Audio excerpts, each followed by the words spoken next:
One down, 6 to go. One down, 6 to go. Voila. We're not here on vacation. As Vitinha said, we are not here in the US on vacation. We're here to win. Voila, this PSG, now we're not on vacation. This Club World Cup, however important you think it is, we're here to win it. Voila, we're here to win it. We're not here on vacation. On est là pour la gagner. And we have sent a warning to all other clubs. We are taking this thing seriously, and you guys need to be prepared for us. Because a game against us, you're not coming there unscathed. Voila, 𝙀𝙢𝙖𝙞𝙾𝙖 4-0. 4-0.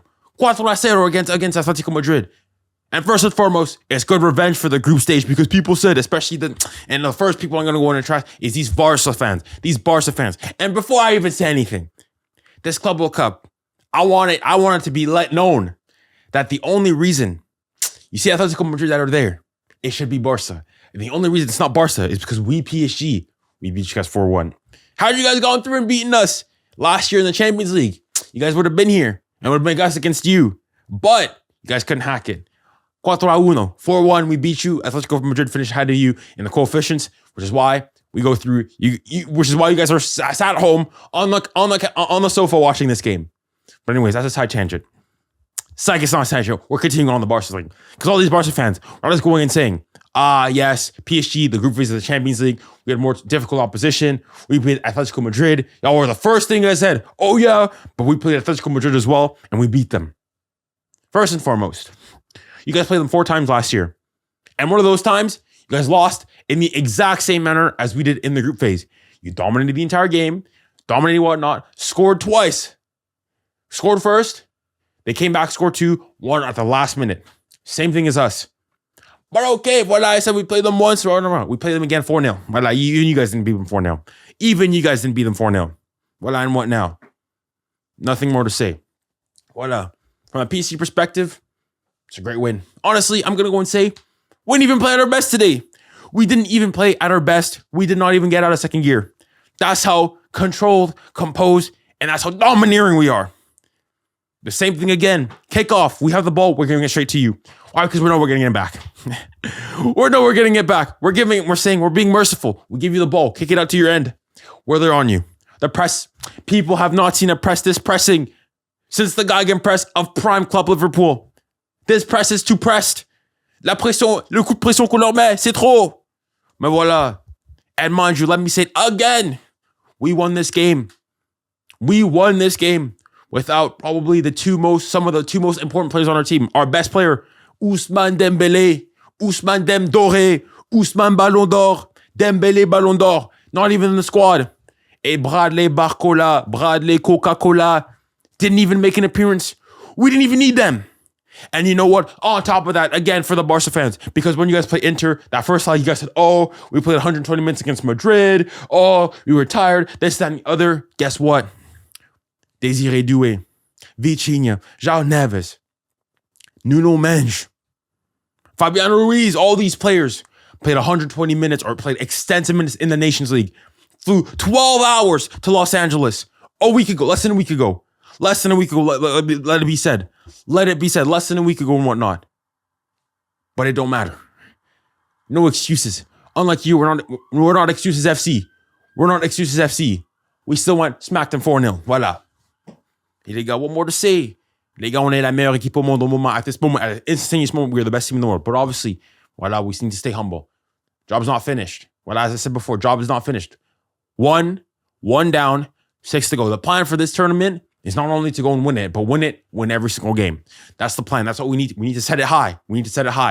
Can we do it? Absolutely. Will we do it? We'll see. And voila. Honestly, overall, the game itself, really, really one-sided. Not much offered by Atletico Madrid. In the end, obviously, we see 4-0, thumping scoreline, decisive. Nothing can be said about it. Ruiz, Vitinha, Mayulu, Lee, 4 different goal scorers once again. 4-0, red card for them in the 77th minute. And obviously, people are going to go and say, oh, yes, but this, that, and the other, you guys, the calls, this, that, and the other, the goal that they scored, the handball, etc., so on and so forth. First and foremost, let's get on the one call. So, the disallowed goal. I said it once I saw it live. Guys, I'm sorry. That's a foul. Yeah, foot. It's a foul. The moment, yes, Desiree is probably going to lose the ball. I'll give it to you. Yeah, he's probably losing the ball. He's no longer in control of the ball. But Koke doesn't make an attempt to play the ball. The ball goes past him, and he nudges Desiree. And if he's not there, even if you're going to say, I can't, if it's Barrios, whoever it was, the Atletico midfielder, the midfielder that does get the ball, plays 𝙎𝙊𝘾𝘼𝙎𝙐 into space. If Desiree Doué, if Koke's not there, he's at least able to put a bit more pressure on him to make that pass a bit more difficult.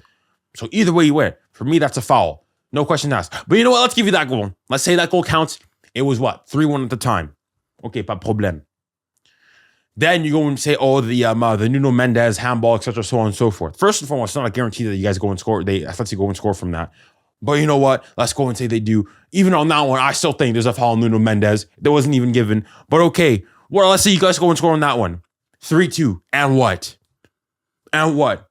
It's still that. And the penalty and whatnot. Again, I said, for me, that penalty, I can see why it's given. It's a similar thing as the 𝙎𝙊𝘾𝘼𝙎𝙏 one against Real Madrid and Barca. I said, I can see why it's given. I can see why it's not. For me personally, I think it's harsh. You guys can go back. You guys can go to my stream. You guys can pin it. I said, for me, listen, I'll take it. But for me, if that's kind of against us, I'm saying extremely harsh. Yes, his body, his arm is outside of the body, is the natural silhouette, the natural frame of his body. So he's technically making himself bigger in air quotes. And there is contact with the arm. That's unquestionable.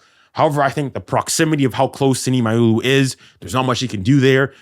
But then you also go and say, hey, if his arm's not there, that shot's going on goal, maybe that's a goal. So I can hear both sides. But for me personally, again, I go and say, for me, that is not a handball, not a penalty. So let's even take that goal down. So we don't score 4, we score 3. Either way, we still win the game 3-2. Voila, and what? You see, the difference between us and other teams is that, yes, we still got refereeing decision, etc., so on and so forth. But even if you take those out, or even when they go against us, we still manage to win. And especially with these Barca and Dog Drid fans going, I never, ever want to hear, especially you guys, talk about refereeing decisions. Not your clubs. Not what you guys have done historically in Europe. I don't want to hear anything from you. I want to hear anything from you guys. Mais c'est ça. But apart from that, from the game, I mean, it was completely dominated from PSG. If we look just quickly here, the momentum stats here, all PSG the entire way through. I mean, there were glimpses of Atletico pressure and whatnot, but that was it. Nothing really going there. The red card for Long, I guess maybe you can say that the first one he gets or the second one he gets for talking back, maybe it's a bit harsh, but the first one was definitely yellow. Gets the second yellow card. It was a complete dominating performance. This was like a Liga game for us, honestly. Let's go and be honest with you. Atletico Madrid didn't really offer much. There was a oh my goodness. No, we need to go back.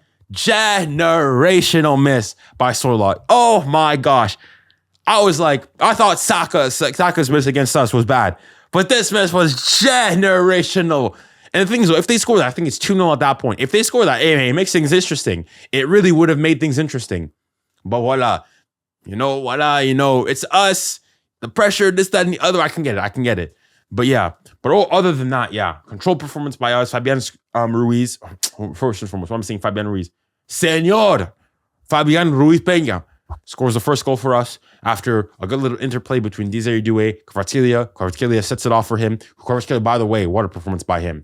2 assists in this game. It was excellent. Probably should have had a goal if it wasn't for an absolute ridiculous all-black save. Another great performance by him. You have that, and then right before halftime, you have Víctor Machado Ferreira. Hey, now we're going full screen for this one. Víctor Machado Ferreira. Les gars, what does he have to envy from Pedri? How has Pedri had a better season than him? You want to talk trophies? He got all the trophies. He got the quadruple Nations League, and we'll see for the Club World Cup. Voila! What more does he need to do? Another goal here. Man of the match in the game today. I think here on FotMob, if I go and look at the lineups here today, I think 𝙬𝙬 got the man of the match with an 8.6. But look at where Vitinha is. So 𝙬𝙬 with an 8.6, Vitinha with an 8.3. He's right there with him. They're right there. They're all right there. No, les gars. Vitinha, quel joueur. And I'll go and get on to talking about the other things, but I just want to quickly keep on going.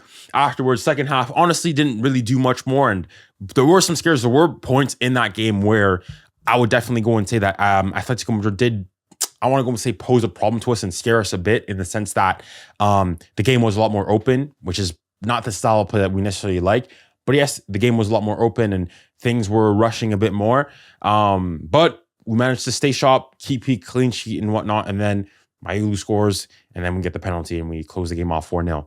So it's a controlled performance. As I said before, is that we didn't really need to get out even of second gear. I thought again, it was a hot day. It was really hot. The players said it afterwards. There were water breaks and whatnot. We were coming off of a 12-hour flight.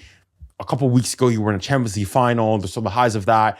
A lot of the players played Nations League, but it doesn't matter. We don't, unlike Arsenal and Barcelona, we don't make excuses. We do not make excuses. We're still there and we still smack them, regardless. Voila. And that's the difference between us.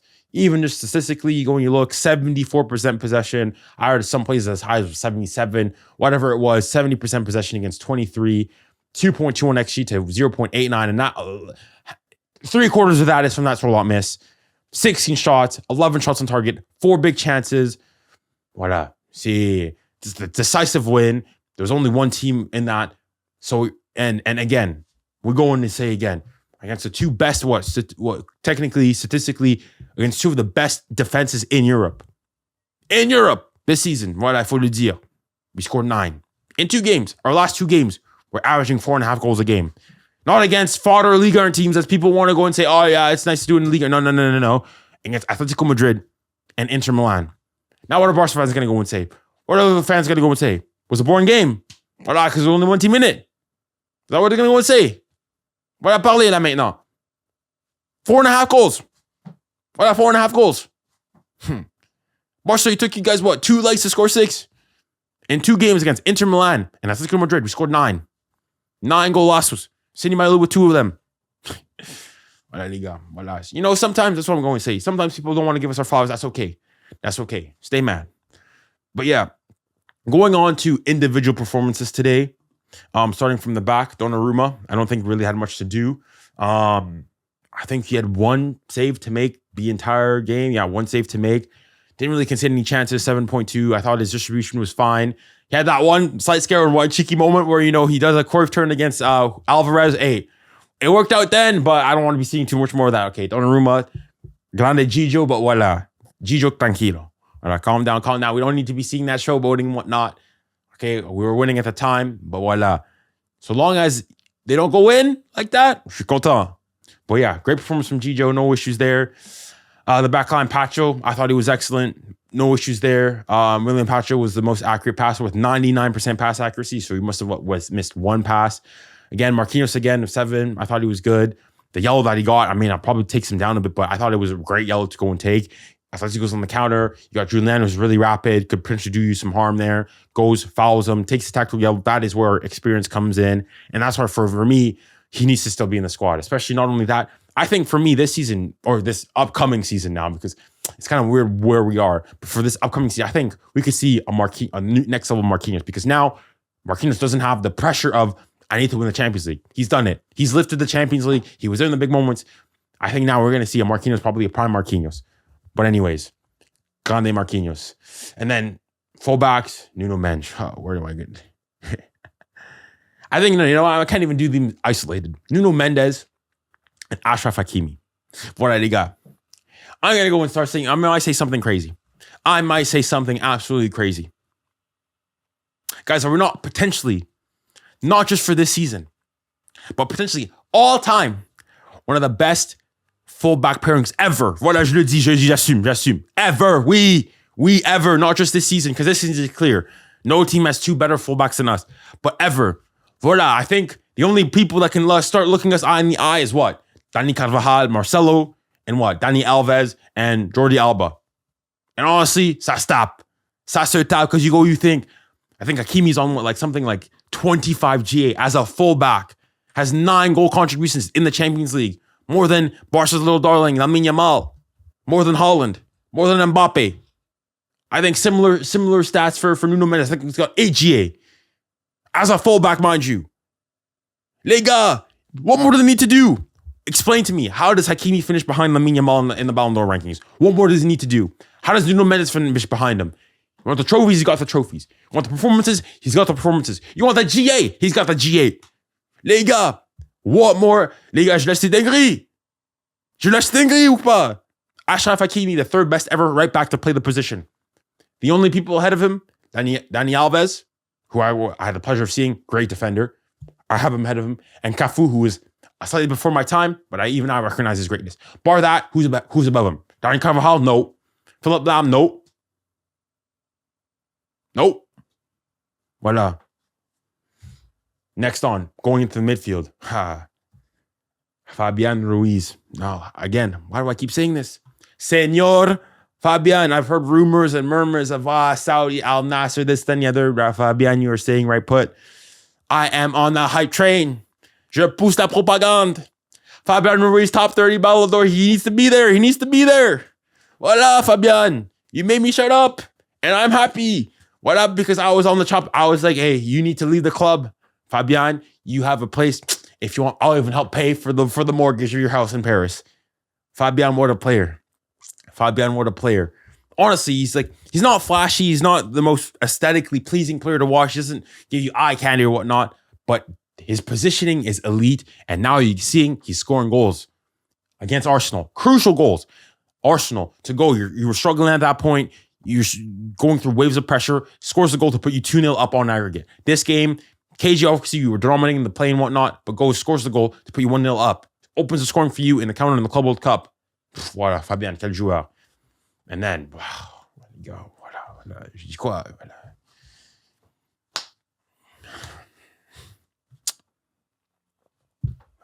I need to see more about this guy. Vitor Machado Ferreira. Vitinha, carai.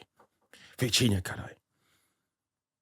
You know, one thing I want to go and say is that I remember it was when Real Madrid signed Tchouaméni. And honestly, I like Tchouaméni a lot as a fellow Cameroonian brother, Frenchman. I love them. I'm Monaco and such and so on and so forth.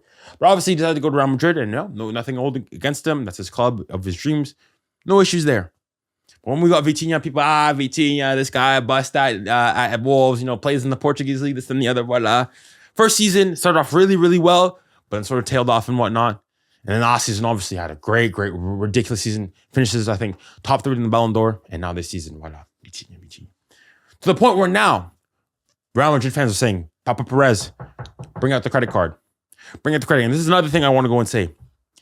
They're saying this for Vitinha. They're saying this for Nuno Mendes. I have to ask you. I'm going to go and say right now, you can look at him. You can admire him just like a Ferrari and an expensive watch. You go to the store, you can look, you can admire, you can see the shines and everything. You might even be able to take it on a test drive. But no touching. No, c'est pas pour vous. Ce n'est pas pour vous. Vitinha is staying put at PSG.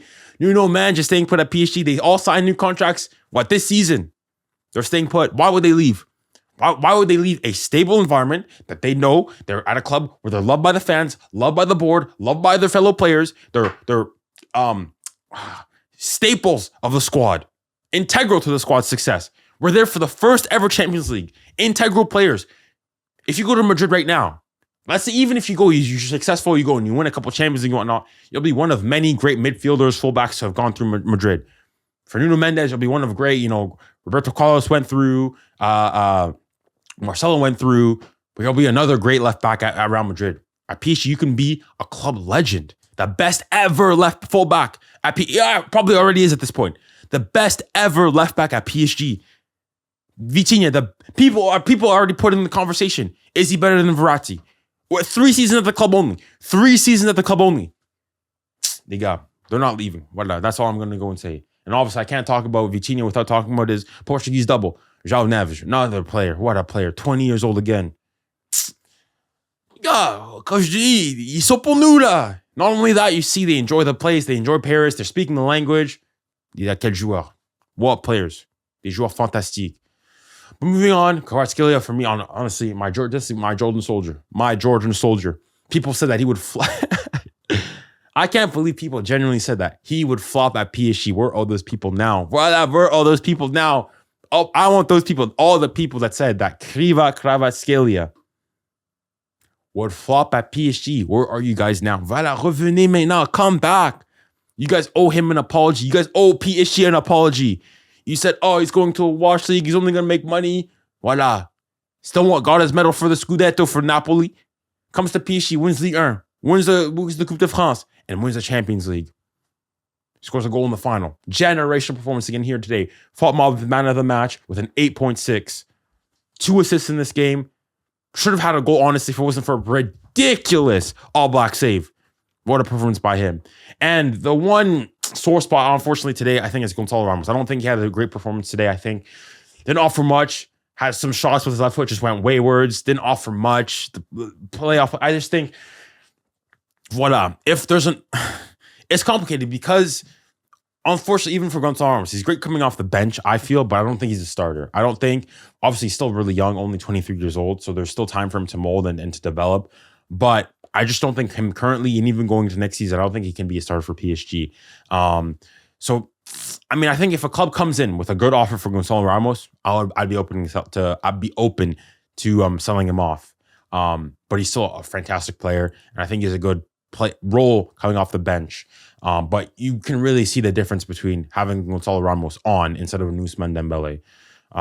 But yeah, not the greatest performance by him, but hopefully, you see, that's the difference with PSG this year and previous years, that we're not reliant on one single player. If Gonçalo Ramos doesn't have a good game, that's fine. A 𝙀𝙢𝙖𝙞𝘾𝘼𝙎, a 𝙀𝙪𝙨𝙞𝙀𝙀, a Dembélé, a 𝙬𝙾𝙀𝙀 is going to be there to have a good game themselves. So no issues there. And then speaking of Monsieur Désiré, Monsieur Des, once again from him, not his greatest performance. Completed the most dribbles with 4, won the most duels with 8, but got a 7.2, pardon me. Not his greatest performance today, but again, did what he needed to do. I think he's the one who plays the ball into 𝙬𝙬𝙾𝘼𝙎 for the opening goal. Had a couple dribbles, lost the ball a couple times, but hey, I'm not going to go and say this guy was generational or not. He did his thing, not his greatest performance, not a bad performance by any means. A fine, solid, 6 out of 10, good performance, I would go and say, from Désiré Doué. I think if we're going to look of dribbles, 57 completion rate for his dribbles, that's still pretty good. You think of people like the best dribbles, Yamal, I think his average is only about 5 or roughly a game, so on and so forth. So he still did his things. Sometimes needs to release the ball a bit more, decision making, whatnot. But again, good performance from Désiré Doué. And again, the difference is that, even though Désiré Doué doesn't have, I think here you go and you look, he's got, with Neves and Patrick and obviously Ramos, one of the lower, I will go and say, performances based on the squad, but still doesn't matter because the team around him is so much better. And quick thought to the people that came off the bench, 𝙀𝙀 Mayulu once again. Voilà, les gars, je le dis maintenant, if you're said it, people, other PSG fans have said it, do not be surprised if 𝙀𝙀 Mayulu goes to the 2026 World Cup. Voilà, je le dis. Same thing, Warren, again. Not his, I think he was fine in there, didn't have to do much at that point, came on, a lot later in the 70th minute, but did his thing. It's going to be interesting to see, especially 𝙀𝙀 Mayulu now coming in ahead of Warren. So has he potentially gone ahead of him in the hierarchy? We'll have to wait and see. Kang Lee came on, scored the penalty, fine from him. Ibrahim Bai had an opportunity. I think he should have done better, but again, he's still very young at 17 years old. Again, that's the thing that it does, is not only we're doing all this, not even with our full fit squad, if you want, because 𝙬𝙾𝙀𝙀 and Dembélé, it's not just they're just they're potential starters on the team, not there. We still smacked 4 past Atletico Madrid, one of the best defenses in Europe, and so a lot of this has to go to this man right here, Monsieur Luis Enrique, Mr. Luis Enrique. For me, at this point, the greatest ever manager in the history of the club. Thank you, Luis Enrique. Thank you for all you're doing, and I hope you stay here for a really, really long time. You have an opportunity to, at this point, I'm going saying one of the only 2 managers in the history of the game to win a treble with 2 teams, Barcelona and PSG. You go and you think this is, and he's ahead of schedule, I would say. He's ahead of schedule. But great things to come. But as we say, we need to stay humble. The job's not finished. This doesn't mean that we're going to all smack this every single team and whatnot. No. The competition is long. It's one of many games. Hopefully next game we're able to rotate a lot more. This is obviously going to be the most difficult game of the group stage for us. There's other games to come. There's Botafogo next and then Seattle Sounders. Hopefully they're going to be able to rotate the squad and whatnot. Still want to go and get the win to guarantee first place, obviously. And then go on from there. Whoever we meet in the knockout stages, we meet in the knockout stages and we go there to win. Et on continue les bails. But anyways, guys, that's been Junior. Looking forward to seeing you guys soon. I'll be streaming the games. Every single PSG game, whether they're early in the morning, late at night, we'll be there. Je suis supporter parisien, and got the new kid and everything. We're ready for this. Ready for this Club World Cup. I've not been the biggest fan. I wasn't hype up the tournament nearly as much. I thought it was people were not even overrating. I just thought it's an interesting tournament. It's not gonna be the biggest thing. Listen, regardless of what I think, however it is, for me, it's a tournament. PSG's in it. People are putting buzz on it. We need to win it. Whether it's a big tournament, small tournament, we're in it. We win it. That's the motto. We're in it. We win it. So you know what that's going to be. If you guys are at this point in the video and so that I know that you guys have been here, you guys watched the entire video, the entire way through, comment in the comment section below. We're in it. We win it. So I know you guys were here and you guys are OGs. You guys are true dedicated fans of the channel. And yeah, thank you guys very much. And remember, stay safe, stay kind, and stay blessed. Godspeed.